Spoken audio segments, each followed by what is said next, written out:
Welcome to an unboxing from the land of the rising fun, Machine Robo, or as many people know them as Gobots, or Machine Men, or Robo Machine.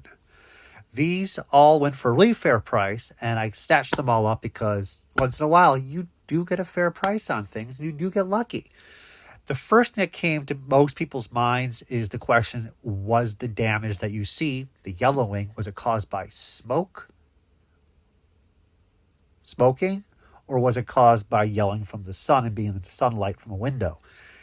A number of these figures you could look at and see that the yellowing is not a complete pattern around the entire figure. If it was a complete pattern, it would be more denoting smoking.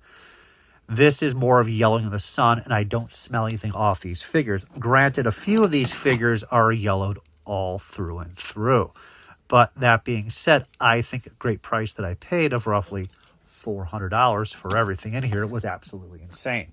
We're going to go through this right now and talk about a couple of the figures, some of the special Japanese exclusive pieces that were never released in Europe or North America, as well as just some of the most badass figures in the box.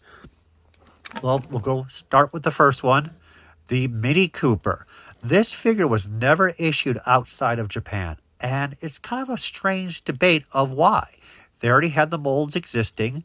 They already had everything set up. Tonka just has to say, yes, issued as a Gobot. I mean, there's not much more in development needed for this thing. Was it a safety concern? Probably not. I think they probably sat down and think about this. Most of the time, the decisions are going to be made by older gentlemen. And they're going to look at it and they're going to say, well, not many people know what a Euro car is. And he looks a little weird, and the car mode's a little bulky. I mean, if you really think about it even further, there are no Mini Coopers really on the road anywhere in the U.S. So they probably decided, you know what, these are the basic reasons. Even though most kids would just have a blast with this. I mean, nobody had a Skyliner. This figure runs pretty strong money. It is one of the more legendary Gobot / Machine Robo that was never issued, and a lot of people desire this piece. It was never reissued in the final series boxes like J for the robots and cars and so forth. It is on the top 5 list of Machine Robo that people are looking for. I've already sold this piece with the yellowing damage for $200 already. We have the Shinkansen, another figure that was never issued outside of Japan. Again, it's a train. It looks awesome. I don't understand, but lo and behold, the powers that be at Tonka, and they are very powerful people indeed, even to this day, don't ever talk bad about them. Simple transformation, wonderful looking figure. The figure is more common. It was reissued later on as the M22. This is the second version of the Machine Robo Shinkansen they made. Strong figure. I sell these for about $35.30 in this condition with a little bit of yelling. It does have an accessory of a tow cable, which is usually missing. We have a second piece here, a little more yellowing.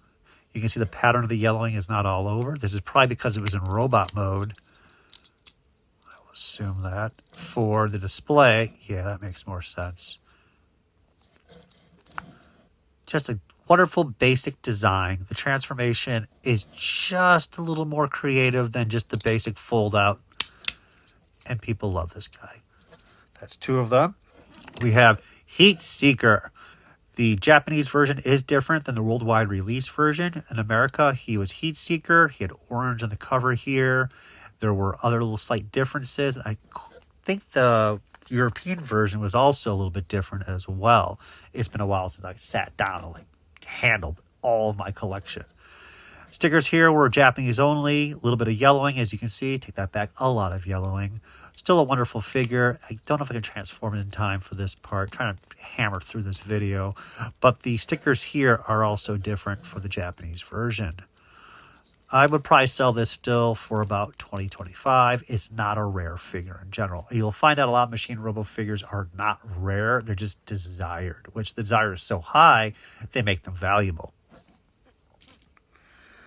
And we come to MR-747, the jumbo jet from Japanese Airlines. Now, I need to do some more research about this. It's got a wonderful history. It's probably one of the most special and unique Machine Robos out there. This piece could be won at a contest at local participating toy stores, and I think it would be more of a raffle that you would win this figure. A lot of these were made. We're still talking very rare in general, but they're out there. The other way it was sold was on board Japanese airlines. You could purchase this toy because they was working with JAL, and the box is completely unique with an actual photo of the Japanese airline versus a picture of it in plane mode, like an artistic drawing of it, as most Machine Robo packages show. So you can get it one of two ways, but I haven't seen any actual full concrete evidence of the advertisements for it on board Japanese airlines. But there's so many of them out there still that it does give credence to it, as well as a number of these have shown up in the States, as though somebody was flying away from Japan and purchased it and gave it to a young child. That being said, wonderful piece, very limited damage on this piece, probably worth about $500. We have Skyjack. Skyjack is towards the final run of Machine Robo, as well as Gobots in the US. A very unique looking figure. I just love the fact that they produced an F-14 Tomcat and the wings slide out. This one is yellowed.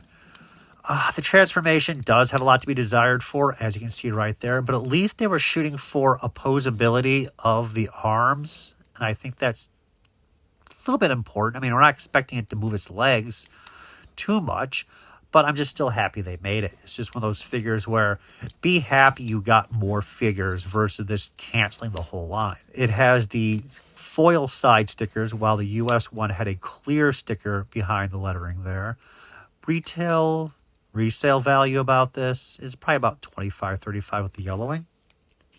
Speaking of evil, we have another Skyjack with no yellowing. So look at that. I'll probably ask around $50 to $65 for this one without yellowing. Another Heat Seeker shows up. Oh, wow. So this is a US version, and you can compare a lot easier now to the Japanese and the US version. That sticker on the sides is not there, but the stickers here are there. They're present. A lot of orange. They wanted to spice up the colors, and I think that was a great idea on Tonka's part to make it pop a lot more than just gray and blue. Uncommon to find this figure, but about $15. Flytrap. So Flytrap in the US versus Garbage Robo was produced in a orange. And I do like that idea that Tonka stepped up and said, we need to have a little more brighter colors. We want it to be stronger and more attention-grabbing to young kids versus dull, boring colors. Nonetheless, a little uncommon. The figure was never reissued, but it's also not one that people are screaming their heads off for. About $35-$40 in this condition. Classic Scooter. Scooter had no changes whatsoever from the Japanese version to the US version. There was no reissue later on, if I correctly remember. It doesn't really matter. He's just very popular. Leave his arm up right there. Sometimes the red plastic gets a little aged and it's a little more fragile, so I'm trying to be a little more careful with him. But he looks to be fine. About $25-$30 just because of how popular this character is. Spoons. This is a repaint. Let me rephrase that. This is a real Japanese version. The repaint was the Tonka one, where once again they sat down and said, this is just one straight shot color. What can we do? And they made the torso white so the vehicle pops a lot better than just all orange. MR34. They all had their designation numbers. Nice piece, but again, no one's really saying that I need this desperately compared to, let's say, the Euro mini car. About $25. Screwhead, same thing, no differences in the Japanese version. Granted, stickers are different on the Japanese version than the US ever got. So if any of these characters had the stickers applied, then they would be much more unique. About 15.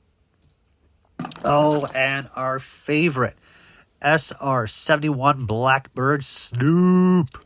Snoop was going to be produced in the US, but never was. Was produced in Europe. The US version did have an alternate stickers on it, including the chest.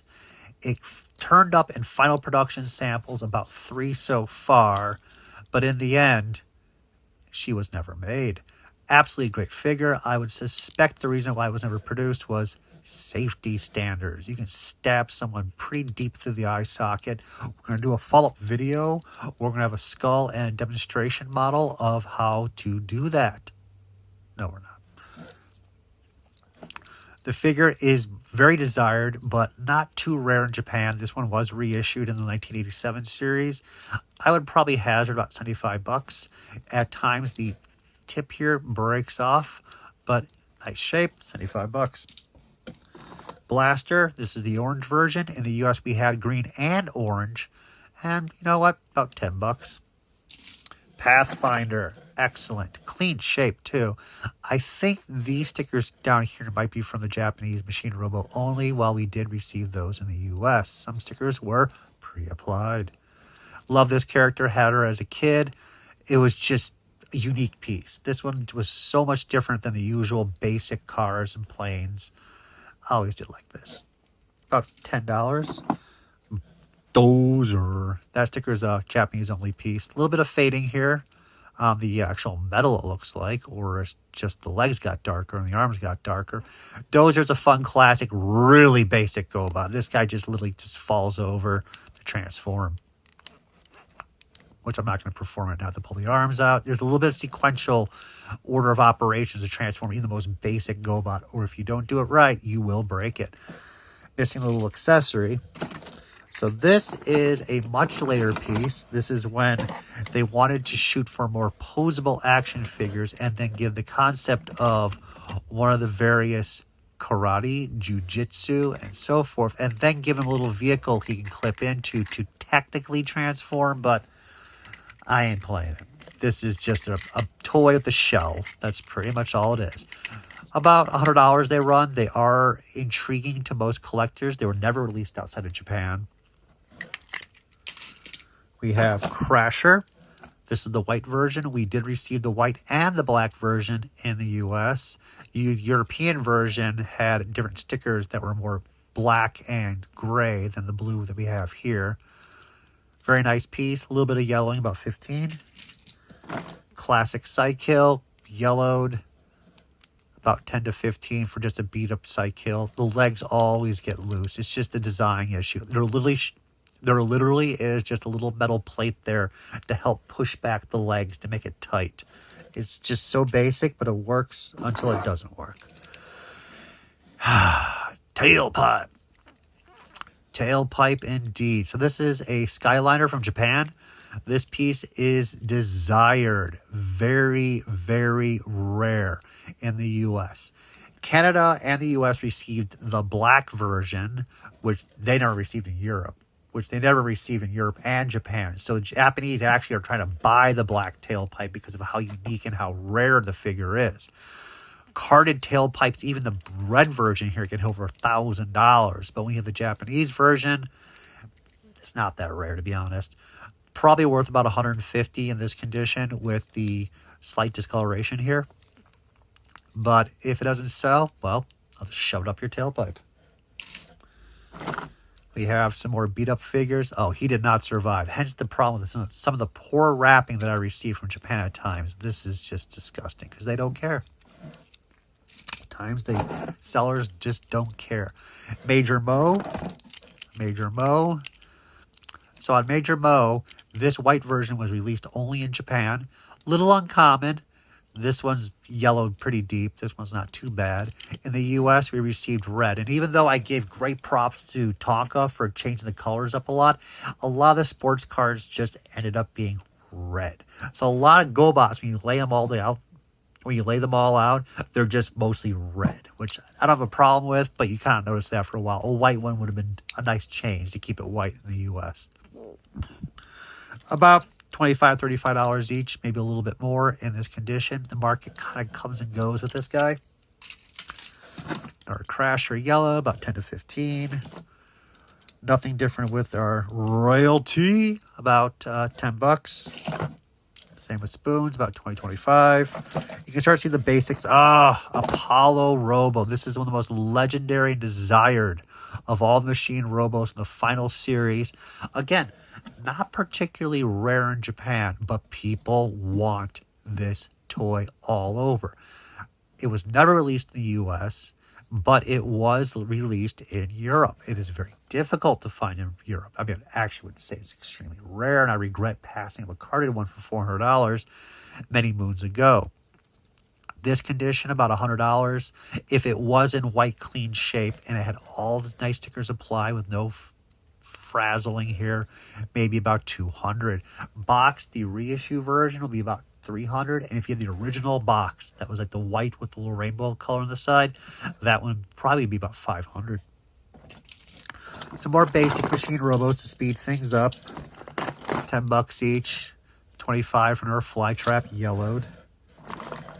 Squirp. The Monster Gobots, I will be honest with you, do not receive as much love as they should. About $10 or less.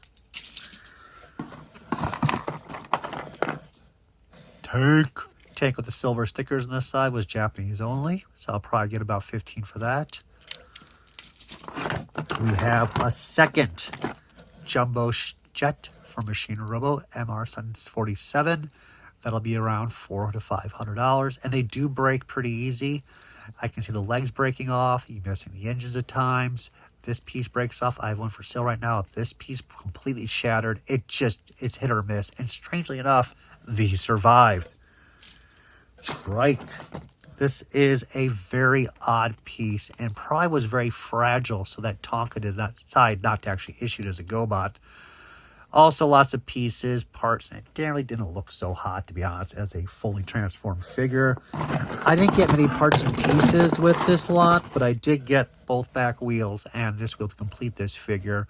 I'd probably say about $100 a quarter for this one. There's another one right here that's much more yellowed, and this will probably be about $65. A few accessories at the bottom. Basics. We had one shatter its tail for water walk. That's how it is when you poorly wrap these things. Japanese variant with the blue and the white, though I think the Machine Robo version from Europe is very close. About $10 each. At this point, though, they may not even pay that. And of course, if you've been paying attention, I've been leaving it for last. We have the very rare Pen Shinkansen Robo. This piece here was a prize only. Now, in comparison, the Jumbo Jet was a prize as well, but from what we've been reading, it was sold aboard Japanese Airlines, though I haven't found any information about that, even though I've known that for about 20 years. This piece was only a campaign prize piece only. You had to win it, and that's it. Very interesting piece, not the greatest transformation, very simple because it is a pen. Pretty basic. Pop his arms out, making sure not to break it because that blue plastic is a little fragile and he does have a little bit of yellowing. There you go. Really wonderful piece. There are two versions of it. There is a black one, which I've never found on all my trips to Japan. I've seen it's for sale here and there, but I've never picked it up. And if you notice, this is a little clip so you can clip in your pocket. I'd probably say about $500 for this piece, maybe a little bit less because of the yellowing. If it wasn't yellowed, it would probably be about $700. The rest of the gang here, we're looking at like, some of these are US. I think this one's a US piece. You're looking at about $10, $15, and so forth. Unfortunately, that was it for the exclusives. And overall, I think the package did a great job for the amount of cost that I put in and what I'll gain back. Not a problem, guys. But this opportunity does not happen that often anymore. Usually you find yourself scrambling to get pennies of the dollar profit on some of this stuff, and it doesn't pan out because somebody already beat you to it.